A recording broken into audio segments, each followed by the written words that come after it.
Welcome to AI for Good, the leading action-oriented, global and inclusive United Nations platform on AI. Organized by ITU, in partnership with 40 UN sister organizations, and co-convened with Switzerland. The goal of AI for Good is to identify practical applications of AI to advance the United Nations Sustainable Development Goals and scale those solutions for global impact. In today's session, we're counting on you to use the live video wall feature to ask questions and post comments to help create an engaging discussion. We encourage you to stay until the end to chat, connect, ask questions, and network with our distinguished panelists and world-class AI experts in the neural network. It is now time to kick off the session and welcome our first speaker. The floor is yours. Thank you, Anna. Hello, everyone. Good morning, good afternoon, good evening from me as well. I'm Guilherme Martinez Roura from the International Telecommunication Union, and I would like to welcome you all for joining today's AI for Good webinar on accelerating the solar transition with autonomous robots, organized by the ITU. This session is part of the AI for Good robotics programming track, exploring how AI-powered robots are helping to unlock our human potential and advance the Sustainable Development Goals. We have a distinguished set of panelists today, but as always, we are counting on you, the participants, to help create a very interactive session. Without further ado, I would like to introduce our moderator today. His name is Mr. Benjamin Clark, and he's business analyst at Solar Power Europe. Benjamin, welcome, and the floor is all yours. Thanks very much, Guillaume, and thank you to the International Telecommunications Union for organizing this incredibly timely webinar, and welcome to all those joining us today. As was said, this is an incredibly timely webinar because it comes at a moment where unprecedented amounts of solar are due to be rolled out globally, and in a very short space of time to combat the effects of climate change. And of course, autonomous robots and AI solutions are key to doing this at the speed that is required. But that's really enough from my side. I'd like to hand you over to our first speaker. So Mr. Aaron Meller, if you'd like to come on camera now and give a brief introduction to yourself and then make your presentation. Thank you very much.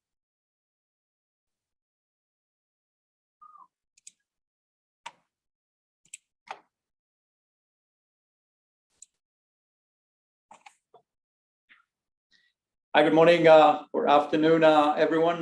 Great to be here at AI for Good. I'm Aaron Meller, co-founder of Ecopia. Let me start with a 2-minute movie presenting the scale of the shift to automation we're about to see over the next few years.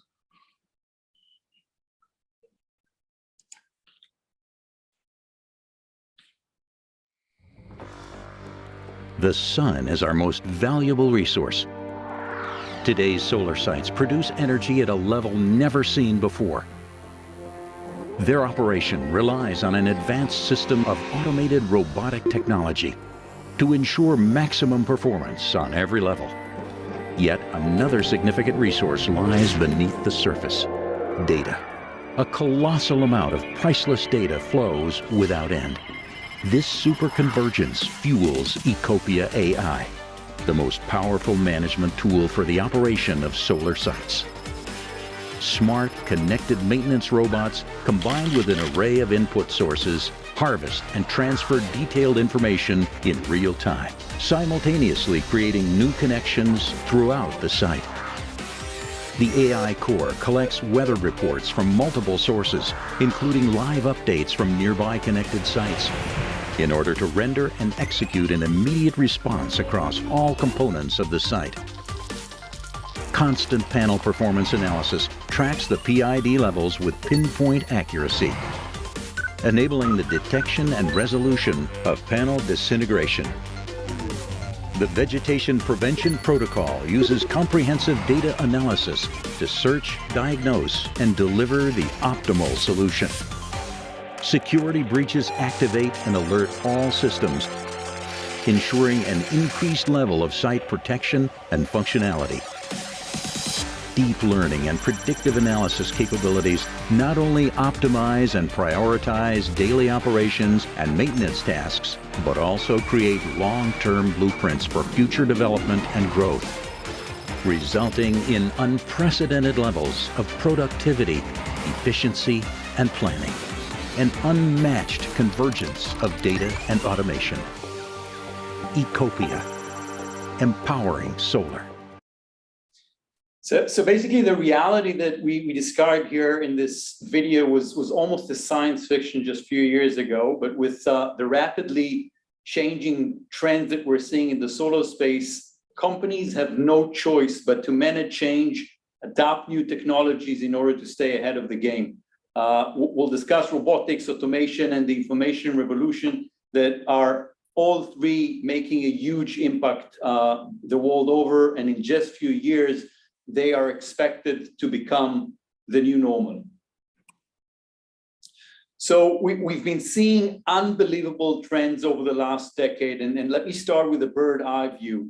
As far as scale is concerned, we're looking at multiple regions, much larger projects. Diversity-wise, in terms of players, in terms of projects, and in terms of vendors, complexity not only of site management, but also of technologies, and unfortunately, quality of infrastructure, equipment, and installation is not always what it used to be just a few years ago. So let's put this in numbers, and let's start with the demand and the capacity or the scale. So aggregate demand over the last 10 years grew from 2 gigawatt globally to 183 gigawatt.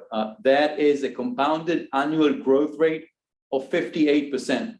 If we look at the average capacity of a site, it was 34 megawatt in 2010, and today we're at 188 megawatt. This is the equivalent of over 450% growth rate.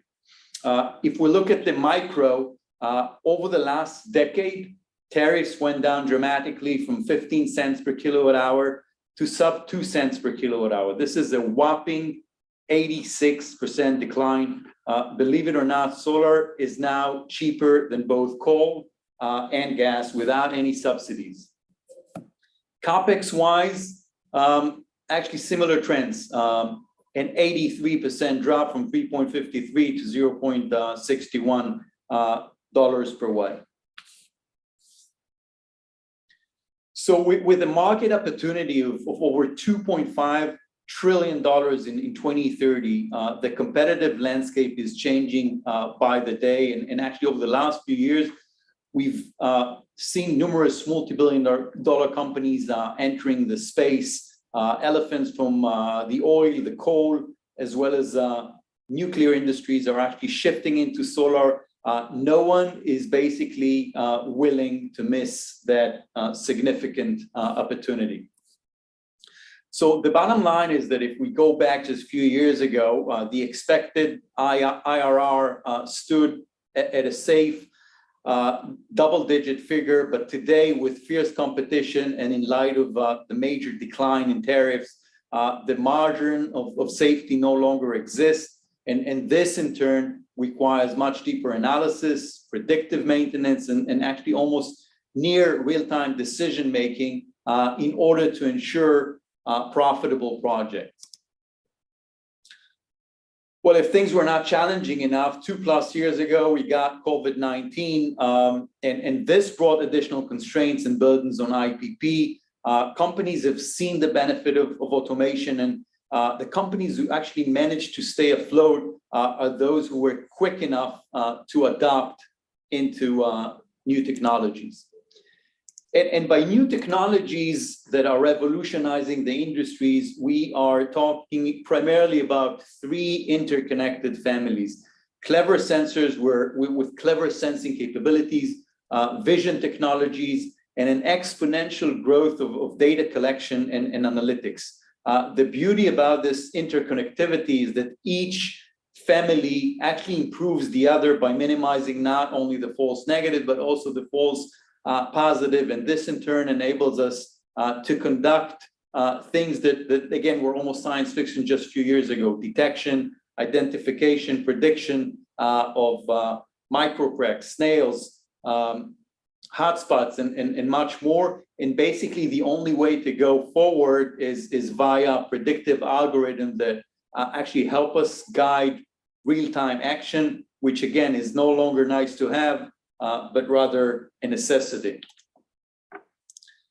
So adapting into AI and clever sensing capabilities is accelerating, and Ecopia is very proud to take a major role in the automation evolution as the pioneer and world leader in cloud-based robotic solution. Ecopia utilizes many of this sensing capabilities, anywhere from gyros, edge detection, accelerometers, and much more. And again, if we look into the numbers, Ecopia deployed over 3,700 megawatt, signed over 16,000 megawatt of framework agreement, cleaned over 7 billion solar panels, and successfully completed over 30 large-scale utility solar plants. So the future clearly lies in cloud-based services, and in addition to Ecopia's sensors or the eyes of the system with the advanced sensing capabilities, Ecopia has its cloud-based technology, or the Ecopia AI, or the brain of the system, as we call it.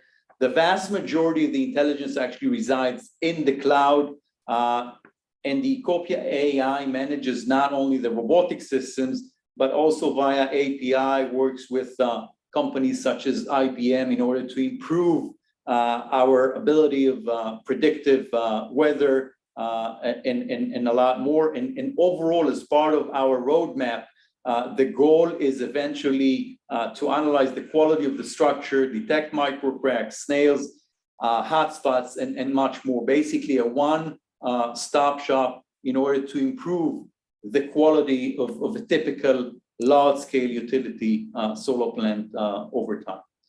So let's touch base on the SDGs. And at Ecopia, we are taking it extremely seriously and are helping to significantly advance many of the SDGs in the solar space. Let me dive into the key drivers that actually help reduce the carbon footprint. Ecopia has a positive impact on water saving, CO2 reduction, as well as energy uplift, just to name a few. Over 750 million liters of saving per gigawatt during the lifetime of the project, 2,500 tons of CO2 to be saved by the existing projects that we have already deployed, 1.2 million megawatt hour of additional production per gigawatt during the life of the project due to the Ecopia technology. And the great thing about the Ecopia technology is that it's not only water-free, but also energy-free. That is to say, we're not using any external energy whatsoever. And at the end of the day, Ecopia is here to make green energy even greener. So let's summarize. When we look at the scale of solar project, as well as the geographical spread, implementing such technology is actually the key to efficiently operate the portfolio, continuous sustainable growth, minimize not only the risk, but also maximize the return per unit of risk. So just to summarize, the transformation is really becoming more rapid and much more significant. Over the last 10 years, we have seen the evolution of the solar space, and evolution means automation. And for us, automation means more than just staying in the game. It is the key driver to actually unlock future growth and profitability. The future is, in fact, much closer than many of us think. And Ecopia is, again, very proud to work with some of the leading players the world over. Make no mistake, automation is the future. It is here today. Thank you very much. Thank you very much, Eran, and fascinating there to see the development of the solar sector and how Ecopia is continuing to drive that forward via its solutions. I'd like to turn next to Amanda Sgroi to talk to us a little bit about your autonomous solution. Amanda, are you there? Great. I'm here. Thanks, Ben. Thanks for the introduction. Let me go ahead and share my presentation. So I'm Dr. Amanda Sgroi. I'm the Director of Autonomy at Sarcos Robotics. Sarcos is a US company that's focused on robotics products and solutions. We're a little more than 260 people and have offices in Salt Lake City as well as Pittsburgh, Pennsylvania, where I'm based out of. And we're focused right now on automating a solution for installation of PV modules in the field. So as we know, we have a goal to achieve carbon pollution-free electric grid by 2035. And as of 2020, there are an estimated 231,000 installers throughout the United States. This is a shrink in the workforce since 2016. But in order to achieve that carbon pollution-free electric grid, we really need to be installing we need roughly 900,000 solar installers. So how are we going to address this workforce shortage?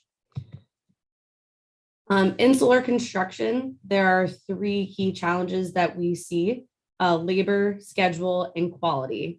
Within labor, as I just noted, the availability of labor is shrinking, and a lot of this is due to not only the physical demand of this type of work, but also the limited pay in remote locations.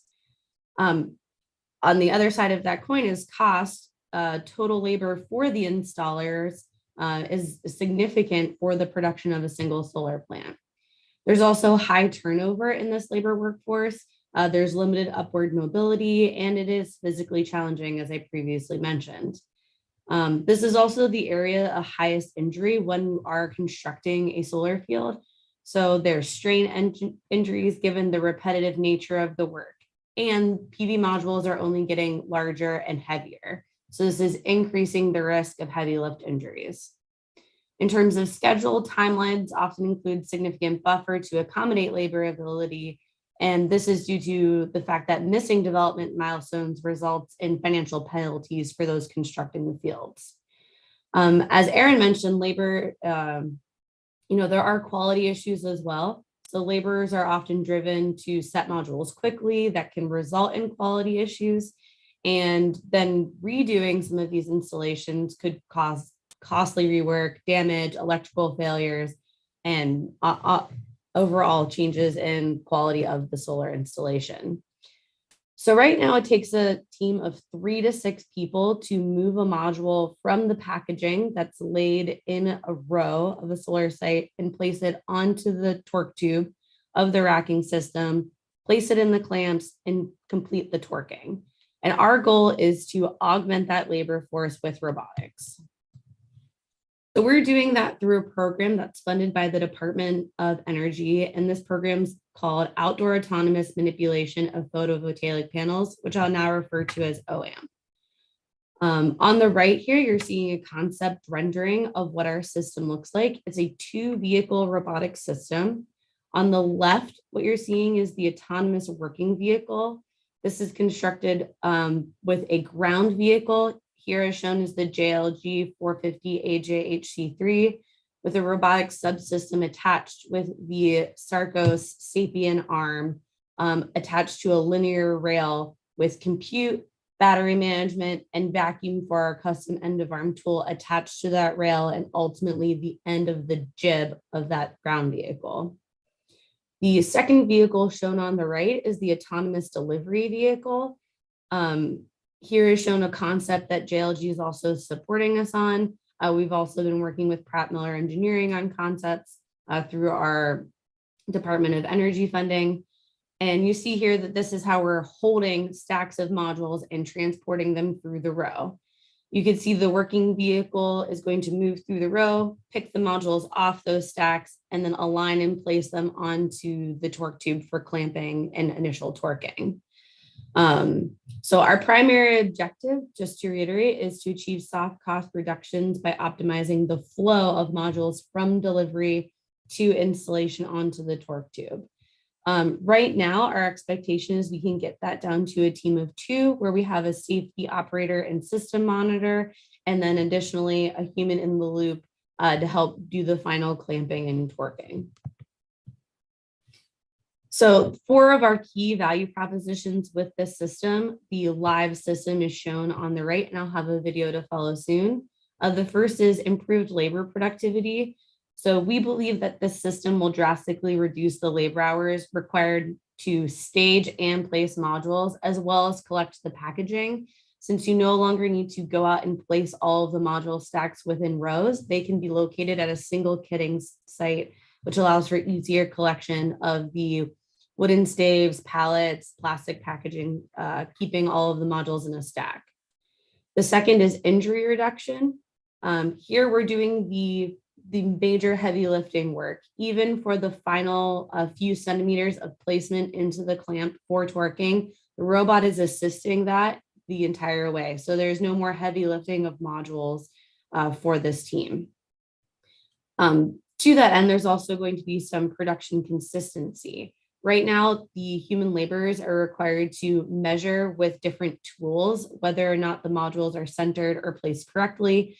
We're able to do that with vision and by closing the loop on the torque tube with the module placement and the manipulator.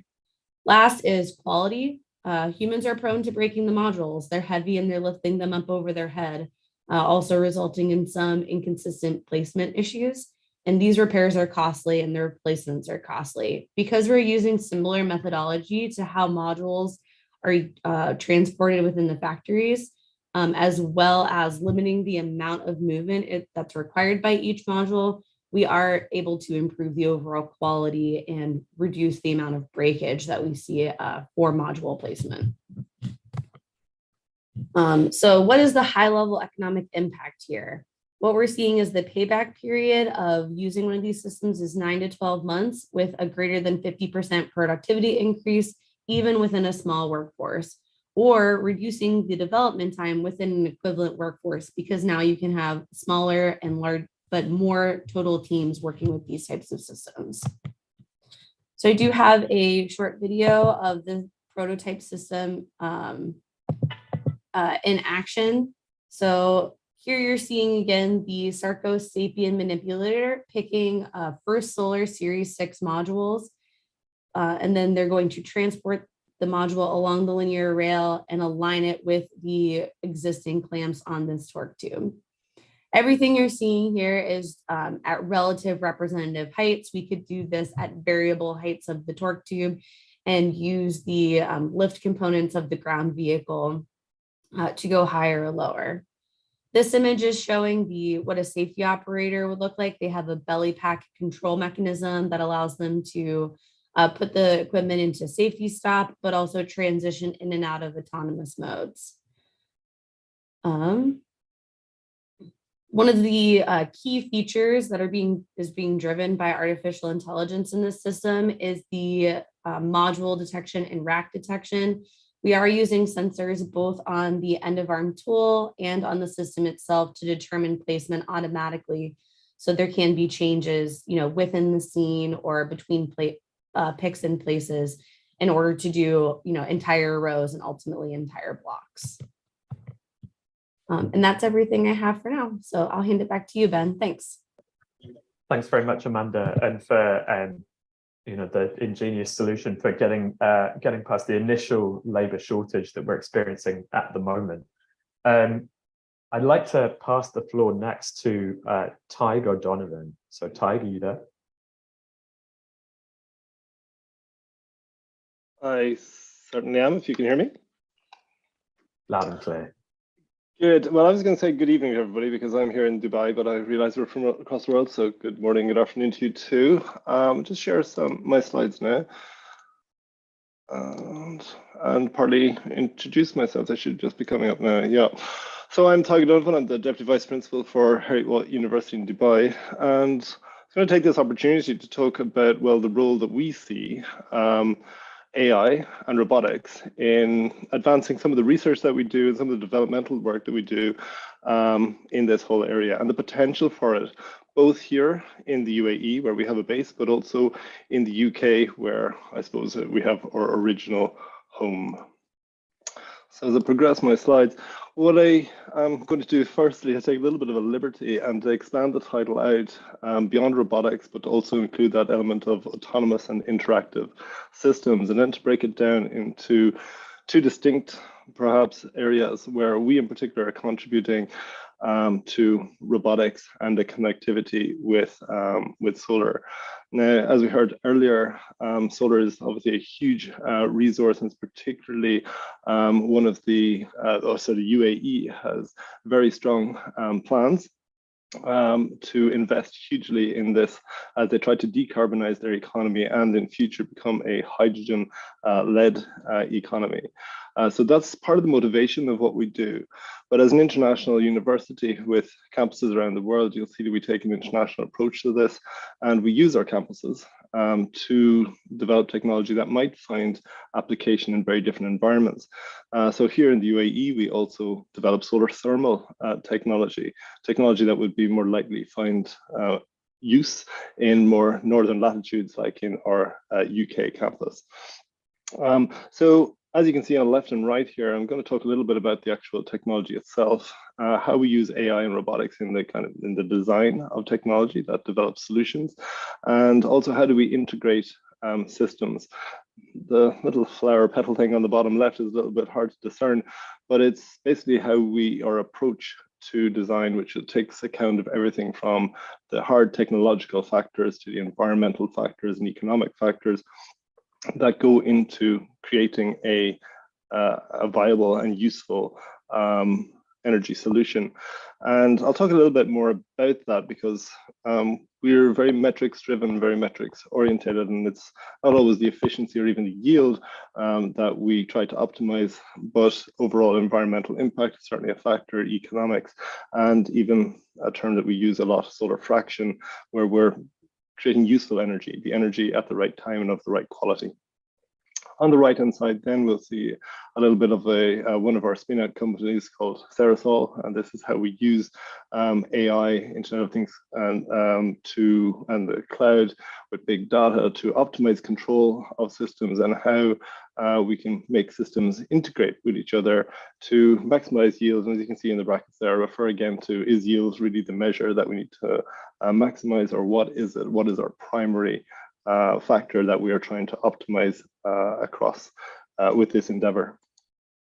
So a little bit teachy, this one, so I'm going to skip through it. But for us, that kind of measurement stuff, it's very important for us to start with the problem. And we talk about service level needs a lot. So what is it that our customer, our community, our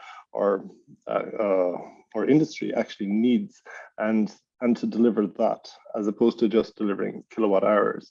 So whether that's the need for lighting or transport or desalinated water or heating or cooling, those aren't necessarily kilowatts and can be delivered in different ways. And then we do resource analysis where we look at, what are our available resources? And then the challenge for a design engineer is to develop that system and to optimize its performance, optimize it against economic factors, let's say energy or power factors, but also embodied energy, and we look at full life cycle analysis for that. And how do we optimize it, both in design, but also in operation over its full life cycle? And it's important, therefore, and the role then that robotics have to do with that. So mentioned this already, we are a multinational university. Our origins, over 200 years now, are in Edinburgh in the very northern latitudes, those latitudes with not very much sun, to be honest, that where the sun peaks across the horizon at 10 degrees in the winter months, has very different challenges to what we have here in the UAE. And we also have a campus in Malaysia, which is in a tropical location. But to that, we see as very much our advantage.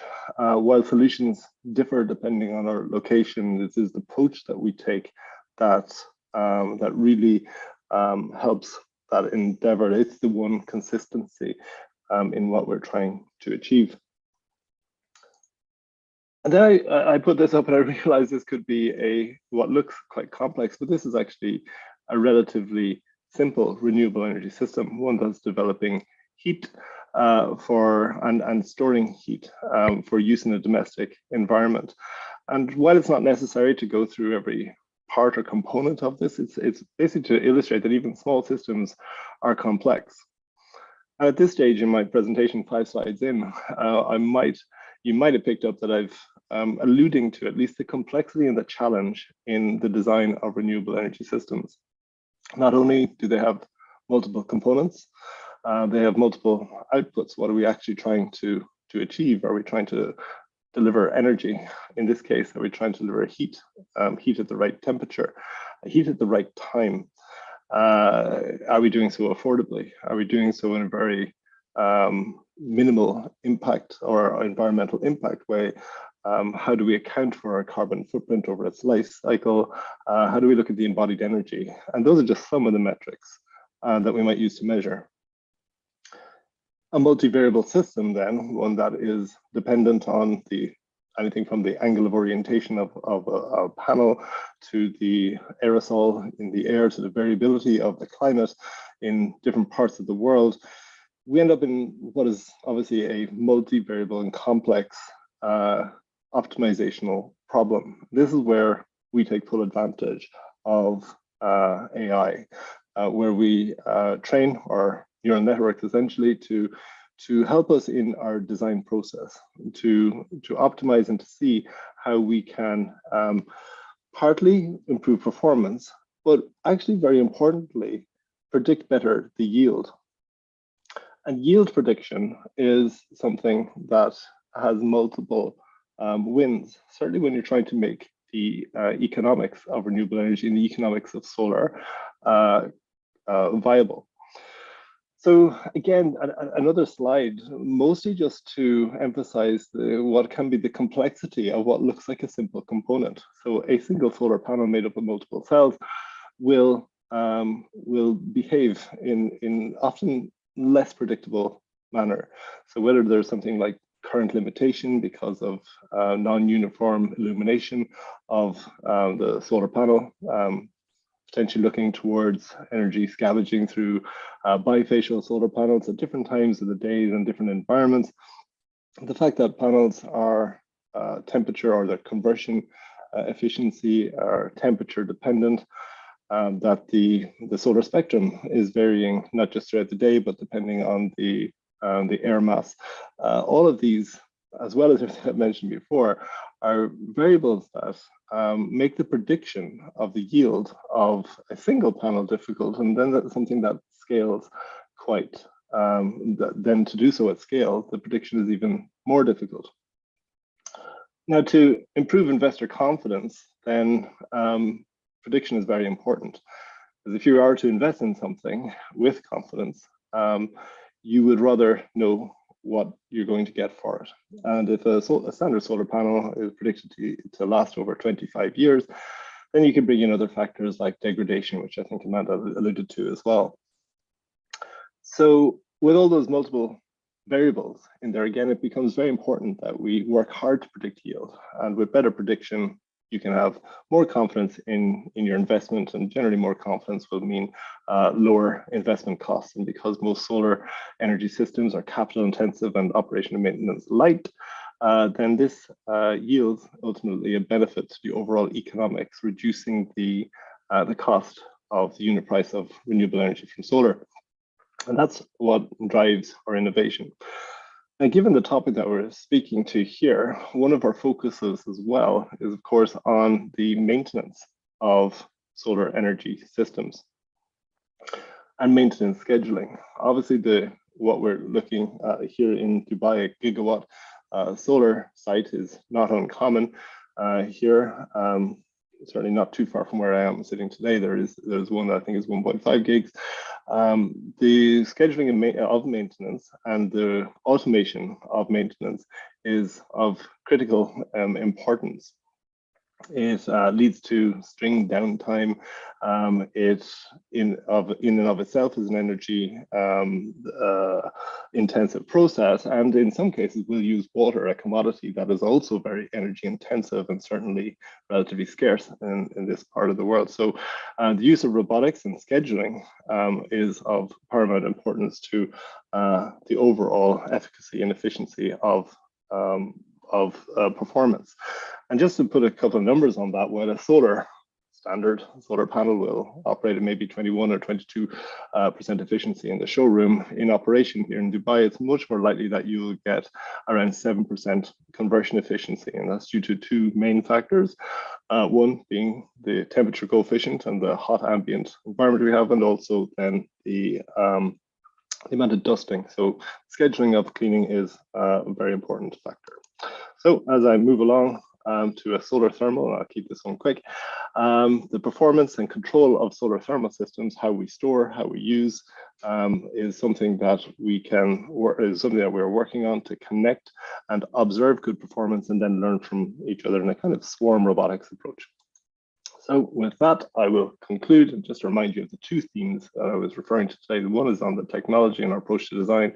And the second then is the interconnectivity of systems and how we optimize yield. Thanks very much. Thanks very much, Tig. And it's particularly interesting to see kind of how you propose to integrate AI into the entire design process of a system. I want to pass on now to Tim Lichty to talk about his solution for I think it's vegetation management. So Tim, up to you. That's right. And can you hear okay? Yeah, can hear you well. Fantastic. Hi, everybody. It's a beautiful morning here in Canada, and hope you guys are all doing well. I'm just going to do a quick screen share here. Can you see that okay, Ben? Yeah, can see it clearly now. Fantastic. Okay, so I'm Tim Lichty, co-founder and CEO of Swap Robotics, and our mission is to make outdoor work equipment sustainable. And oops, just one moment here.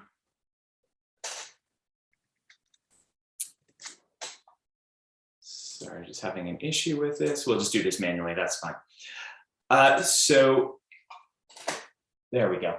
Okay, so the outdoor world needs to be maintained. There are two main problems today, though. Firstly, legacy equipment for outdoor maintenance typically is gasoline or diesel power.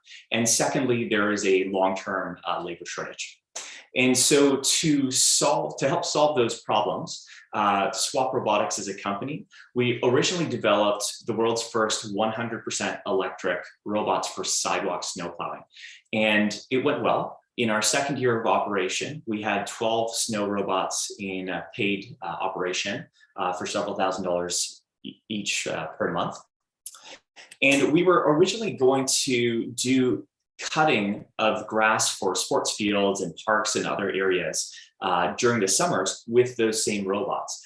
However, we kept on hearing that there was this massive problem of utility scale solar farms that have 1,000+ acres, and they're extremely time consuming and expensive and difficult to cut.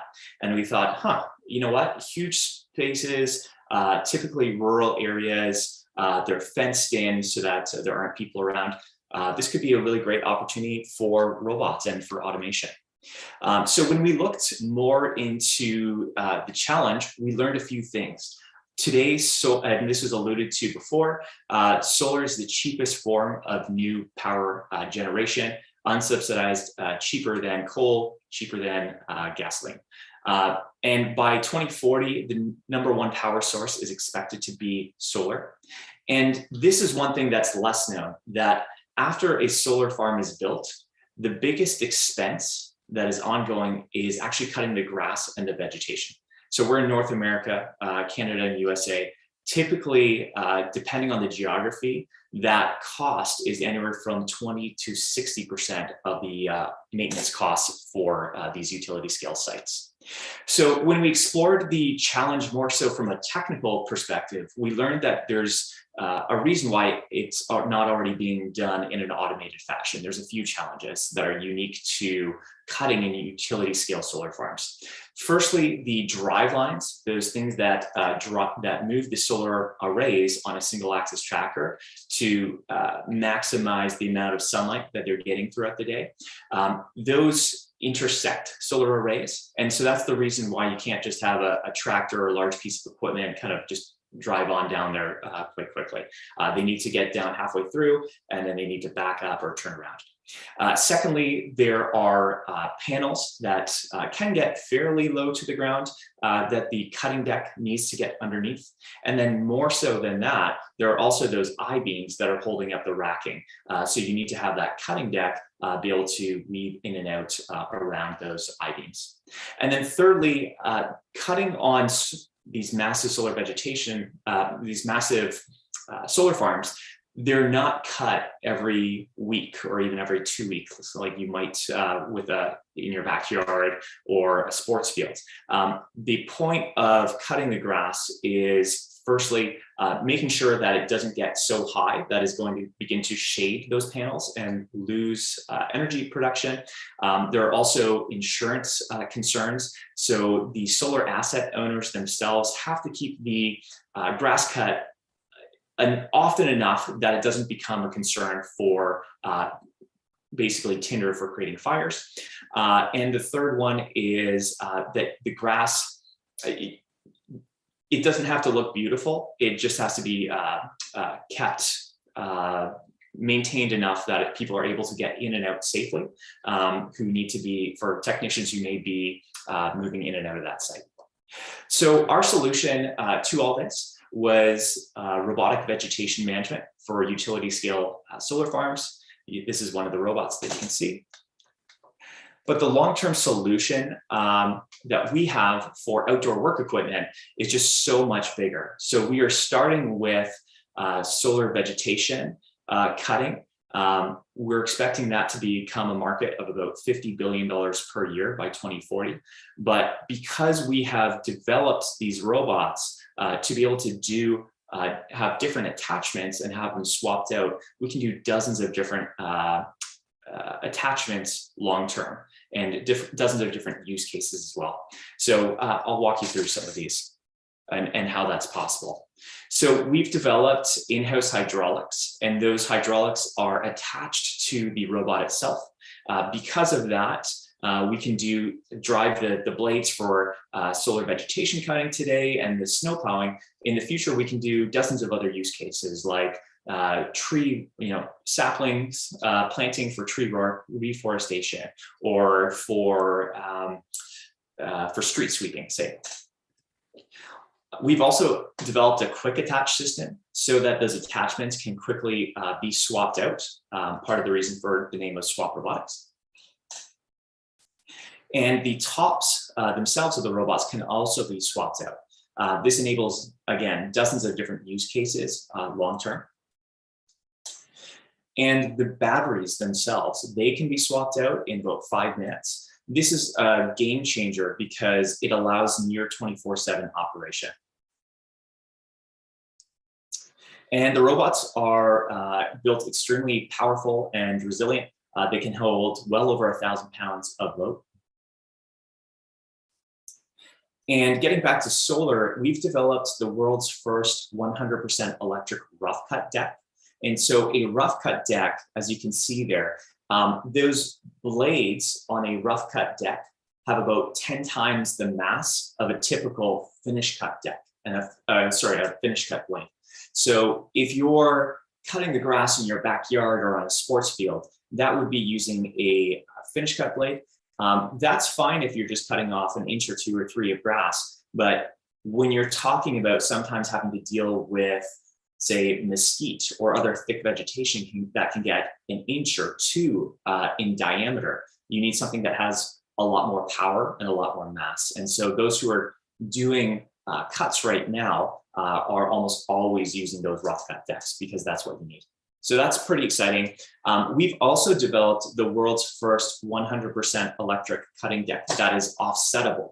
So as you can see here in this diagram, that cutting deck is able to offset so it can get well underneath those solar panels because the cutting deck itself is under 17 inches in height, and it's able to weave in and out around those I-beams. And we also actually have in development a trimming attachment that goes on it as well, so that we can be even trimming the grass around those I-beams in the same pass.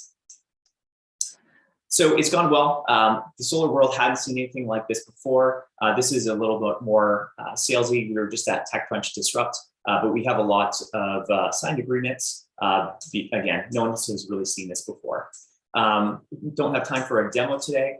Won't go into this too much. I think there's less interest here, but we're a team of University of Waterloo engineers for the most part, with experience in autonomy, mechanical, electrical, and software engineering. As I mentioned before, the global solar cuts market is expected to be $50 billion by 2040. So this is just a really huge problem. Again, it is the #1 expense after a site is built. So we've just launched kind of to the public eye, explaining what we're doing at TechCrunch Disrupt last week. So there's a video on there if you'd like to learn more. We are also announcing that we have investment from Solve Energy, which is the largest utility scale solar builder in USA. We also have investment from the largest vegetation cutter in Texas and surrounding states. A lot of these groups have seen what's available. They've seen that we're clearly the best option for this, and they're interested in getting on board with it.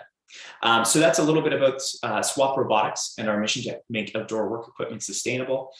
In terms of AI components, that is absolutely something that's involved in the work that we do for continuously ensuring that the robots can navigate better, to ensure that we're making the best use in terms of when vegetation is being cut.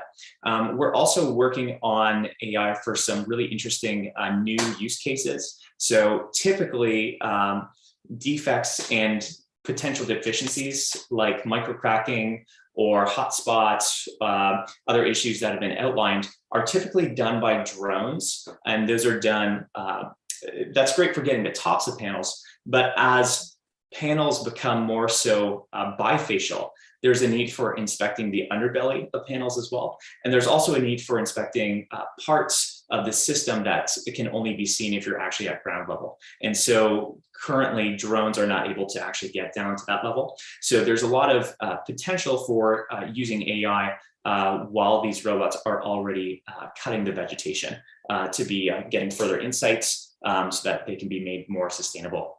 So in terms of the UN sustainability goals, clean, affordable energy is what we're working towards. If we can help drive down the ultimate cost per kilowatt hour of clean, sustainable energy through reducing the cost of energy generation itself, that is kind of our goal there. Thank you for your time. Thanks very much, Tim. And yeah, and very impressive to see the adaptability of those vegetation management systems that you've been designing. Just a reminder to those watching us at the moment, do please submit your questions and include who you would like to submit the question to. We've got a first question here from someone called James Orenstein, and it goes to Eran and Ecopia. So does Ecopia scale down to community scale solar kind of systems in between the 500 kilowatt to 2 megawatt DC size, and does it include aggregating multiple physical sites together into larger virtual systems? Eran, over to you. Yeah, so many thanks for the question. Ecopia is razor focused on large scale utility solar plants. We are working primarily with the movers and shakers of the solar space. A typical project would be 50 megawatt and above. And since we have so much technology inside the Ecopia AI as well as its robotic system, it makes much more sense for large scale. The only way to go larger is by deploying technology such as Ecopia. Actually, if you look at the 3 most competitive projects ever built on Earth. Ecopia was part of it. So at the end of the day, currently, we will continue to do large scale, and residential is out of scope for us. Thank you very much, Aaron, and that's clear. I think my next question, I want to address this actually to Amanda. You talked a little bit about you talked about how your system can improve labor productivity, and you said currently it takes a team of 3 to 6 people to put a module on a rack, and the maximum number of people it would take under your system would be 3 people. And I'm just wondering, kind of, to me, that says that, you know, there's going to be inevitable sort of job losses further down the line. I'm just wondering how can you improve labor productivity without removing the labor force that already exists from the solar industry? Yeah, I would say the key here is that we're looking to augment the labor force, not replace the labor force. You can imagine if you could only have 2 teams of 5, but now you could have 5 teams of 2, you can install more, and each team has one of our systems, then you can install more modules per day, and each team can also install more modules independently per day than they could as the larger team. So the goal is really to augment the existing labor force, not replace the labor force. Thanks very much, and it's obviously reassuring to hear. The next question I wanted to ask is actually one for Tim. Short of getting on the phone and giving you a call, Tim, what's the best way for owners to start testing robotic vegetation management? Yeah, so the best way to get started, I think, really the only way is to get to reach out to a group that's offering it. So, sorry, I don't know how else to answer that other than say, be in touch on our website, and we have pilots that are quick and easy to get started. So, typically, if we're doing a pilot, it is for a couple hundred acres or a little bit more, so 100 hectares. And we will do it a few times over the course of a year or 2, so that those stakeholders can see just how well it works. And our goal is, even during that pilot stage, to save that stakeholder money even during the pilot. And we charge on a robotics as a service model. So that is a cost per acre. And so we take care of everything. The great thing is that robotics can be tricky if you're having to manage it yourself. That's why we offer that as a service. So it's plug and play. And by offering a per acre price on that, it's very easy to do an apples to apples comparison with the current cost of getting the job done. So organizations are able to save money, bring down the cost of renewable energy, and also transition to 100% electric equipment at the same time. Thanks very much, Tim, and no doubt there will be people in the networking session after this who will want to speak to you further about that. My next question is going to Tig, actually.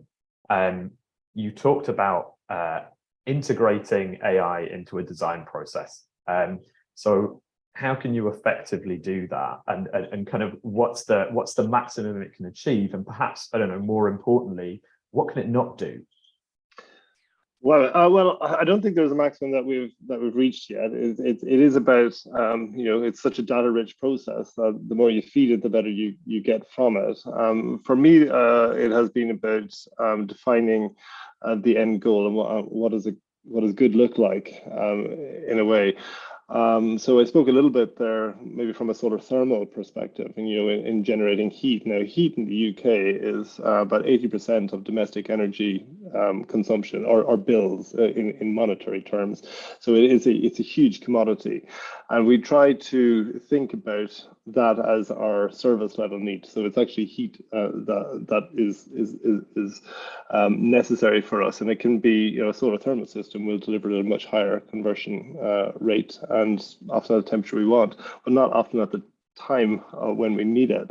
So when you get factors like that, and if you stick with your goal, which is to deliver thermal comfort instead of kilowatt hours, then you can essentially train your neural networks in smarter ways to achieve what we would call solar fraction, the proportion of your heat from renewable sources, and that I suppose that opens up a huge range of design variables that are not necessarily the first thing that you think of when you go to design a system. Thanks very much for that, Tig. And just to, well, it's lovely to see Amanda and Eran, but Tim, if you also would like to switch on your camera so we can all sort of join here in the virtual Q&A. Thanks. So Eran, I know you talked a lot about how the solar industry and how the solar sector and the solar space has developed over the past decade or so. I want to get a sense from you about the trends that are emerging now that will further drive the acceptance of robotics and the uptake of robotics over time. Right. So first of all, a fail-safe solution, I think, is a ticket to the dance. And Ecopia, which pioneered the domain back in 2013, went and convinced, first of all, the banking institution, IFC, World Bank, and the like to deploy. And I think the beauty is that the solar space is focused on exact science. That is to say, you can take Ecopia on 90% of your project, as well as a control group, and really see what is the uplift. At this point, I think in order to go to the next level, we will need to see consolidation. And I feel that the next few years will be called eventually the era of consolidation. If you take, for example, robotic players as well as tracker companies, I think this is a classic scenario. 1 + 2 could be 7. When you integrate our cloud-based services and theirs, etc., we will be able to provide IPPs a much simpler and reliable solution. I think you will see competition over the next few years because there is no other way in order to continue and reduce the prices per kilowatt hour. Thanks, Aaron, and I like the allusion to the era of consolidation. And Amanda, I want to turn to you as well and ask kind of about the scalability of the system that you were talking about. Can it be scaled to multiple modules, different racking systems, and perhaps also, quite importantly, different plant configurations? Yeah, so currently in the prototype, we're working with First Solar Series 6 modules and the ATI racking system.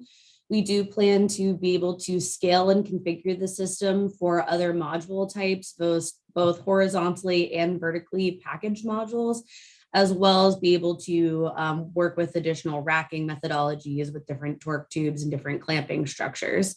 I think a key thing to being able to scale, as Aaron alluded to, is working with other people within solar. For example, working with folks like ATI to examine clamping systems and trying to more so automate those for robotic systems to even further make the solution scalable and usable for automation. So we do plan to have the system be configurable and scaled to other solutions and other plant structures. That's incredibly encouraging to hear. Obviously, with the amount of solar that needs to be rolled out, that's going to be a huge bonus for the industry. And I've got 2 more questions, one for Tim actually, and one for Tig. But Tim,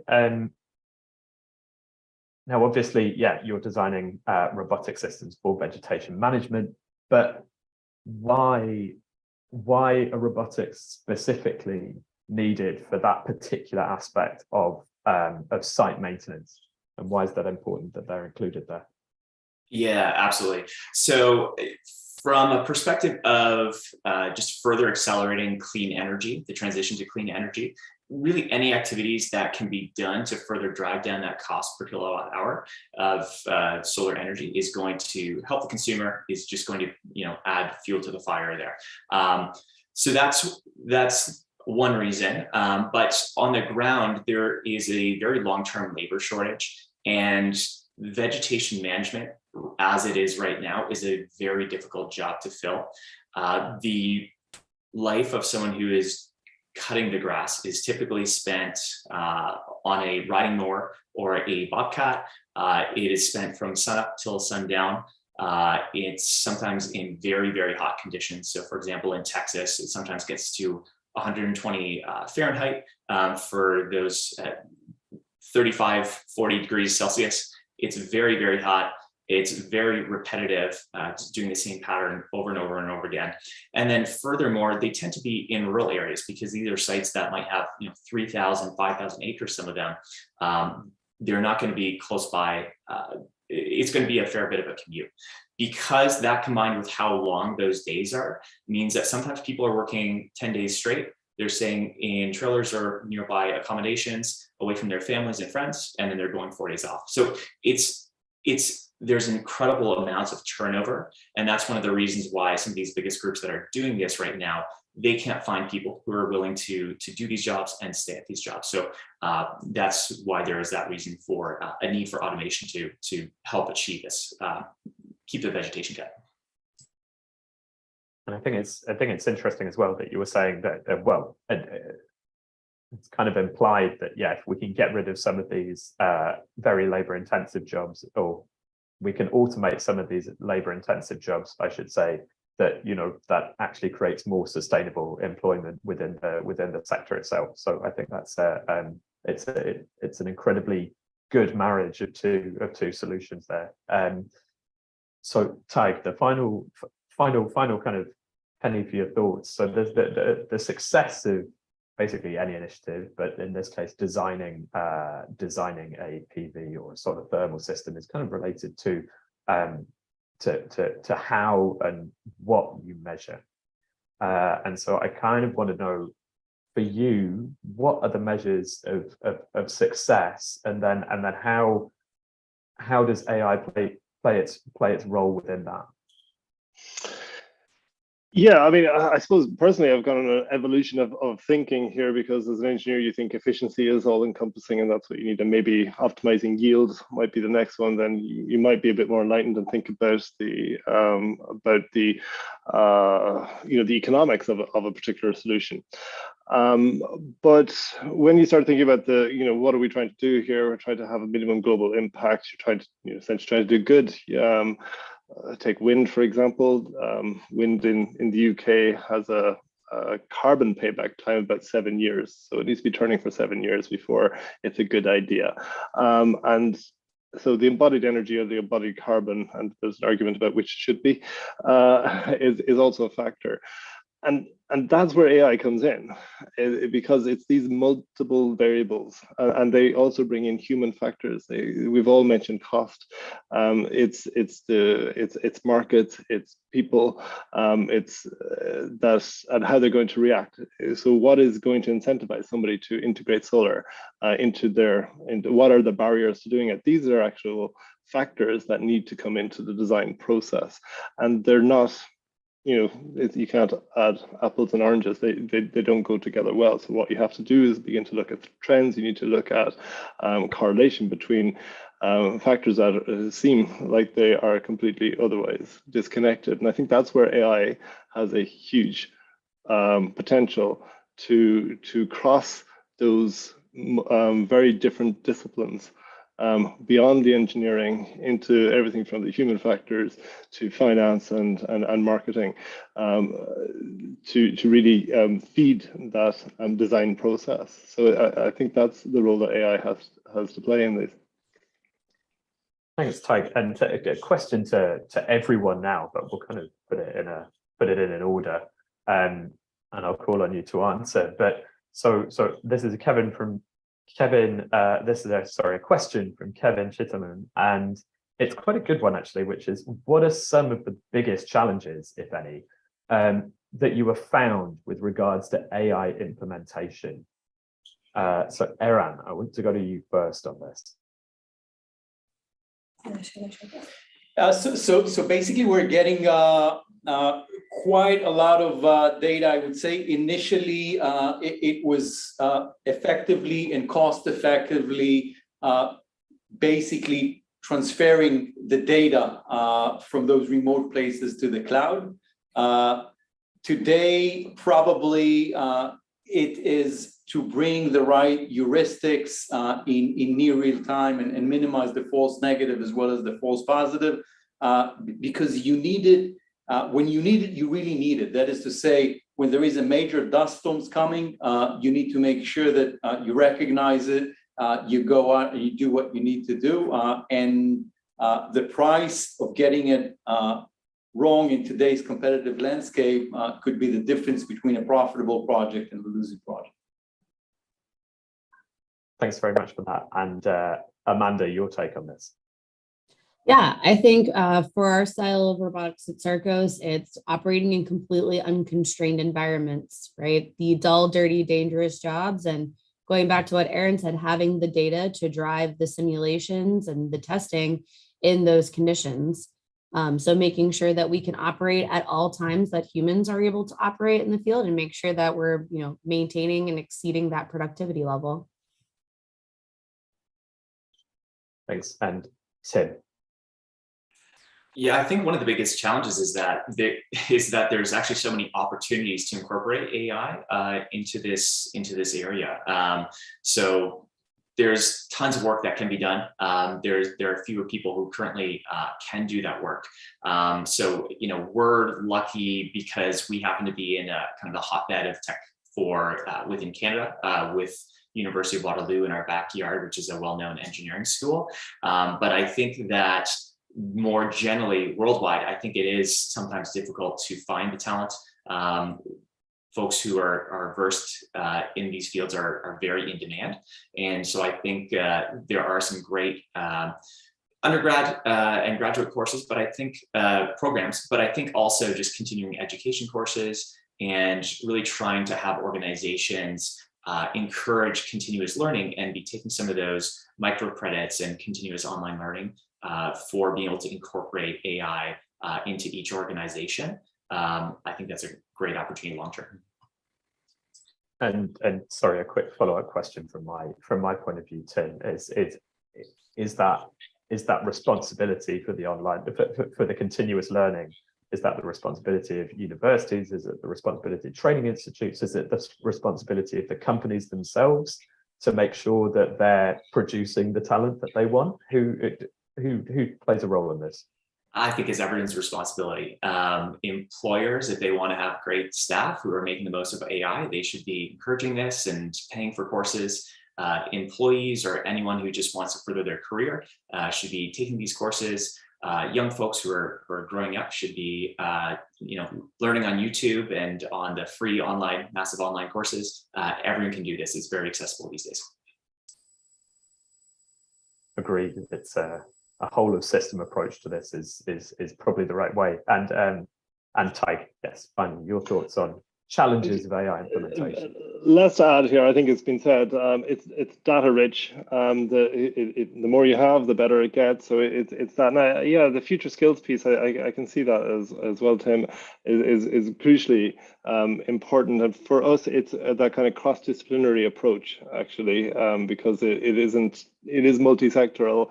We talk a lot about engineering solutions, but they're only as good as well how well they integrate with other disciplines. So those are some of the challenges, but I couldn't give an answer other than data, as the others have as well. Everyone's quite unanimously on data, and I think that's a convenient place to bring this particular Q&A to a close. So I'd like to thank all of you for your participation today and for the discussion that we've had afterwards, and the 4 excellent presentations that have been really edifying about AI. I'd like to hand back now to Guillaume to tell us what we're going to do next.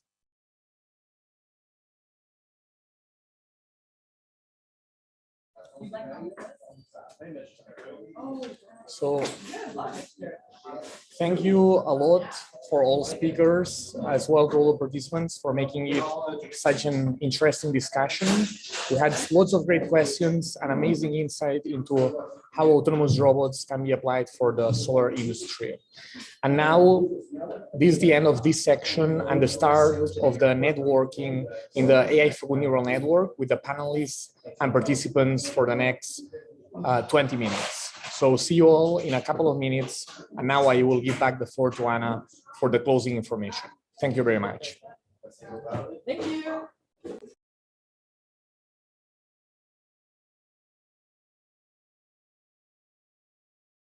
Thank you for participating in today's AI for Good session. We hope you've learned something new, innovative, and engaging in today's event. We now encourage you to continue the conversation on the live video wall in the neural network. Here you can ask questions, like and comment, share links, complete a poll, connect with interesting profiles, or speak one-on-one using the chat and video function. After the networking session, we invite you to explore the lobby, try the smart matching quiz, visit the poster boards, the e-shop, and build your personalized AI for Good program. Let's shape the future of AI for Good.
Mm-hmm.